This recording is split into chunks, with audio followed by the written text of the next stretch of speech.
Why offering more to your viewers is an absolute must.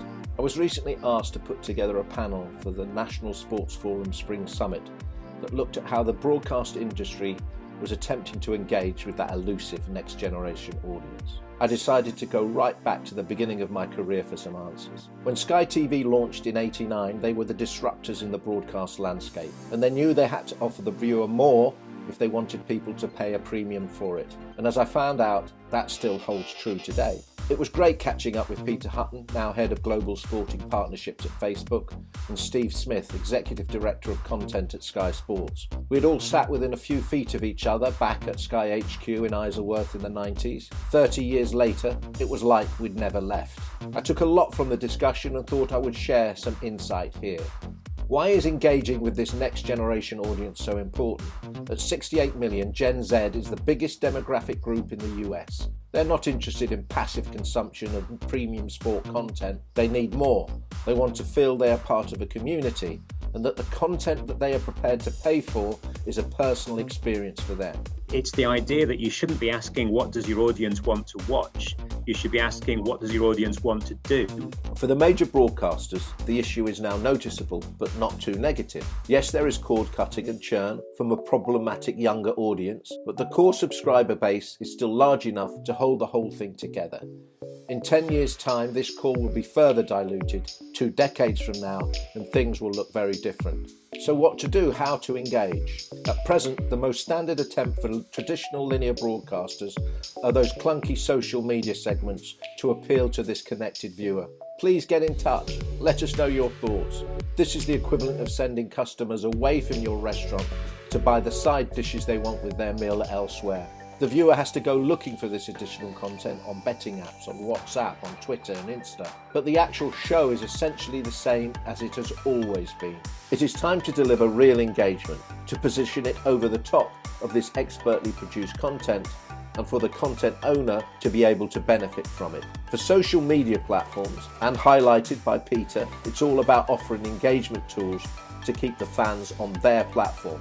The audience wants to be the creator, they want to be part of the story.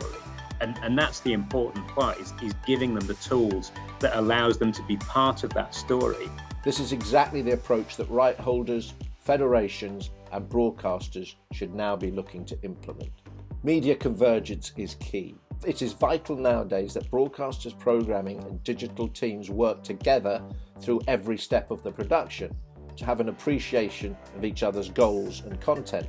This has to be the same for any company that pitches in solutions that want to engage through gamification. But there also needs to be an appreciation of the broadcast industry it is seeking to help. As Steve said on the panel, Sky has a loyal and sizable audience that are happy and want the traditional lean-back experience. Depending on the platform, depending on the audience, depending on the customer, will shape whether it's a passive experience or whether it's a immersive, engaged experience, because not everybody wants to have that need to be completely engaged with the content. Any engagement enhancement that is offered here should therefore be permission-based.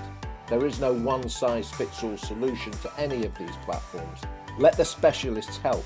For an engagement specialist like Sport Buff, who uniquely has this broad knowledge base from both digital and broadcasting worlds within the team, the real benefits come from letting them do their thing. Gamification is Sport Buff's raison d'etre. Using the product allows the content providers to bring the conversation back across their output, to help them retain and monetize their audience, and to break the fourth wall.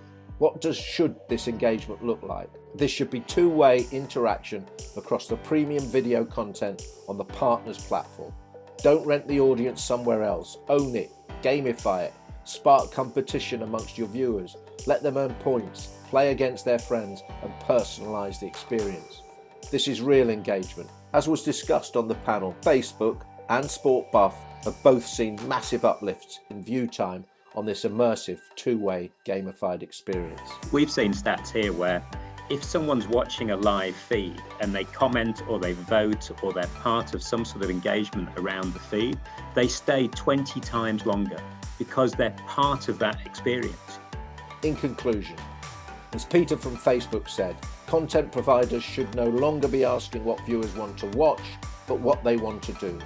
By offering an immersive and gamified experience to those that want it, broadcasters and rights holders can attract and hold on to that next generation audience.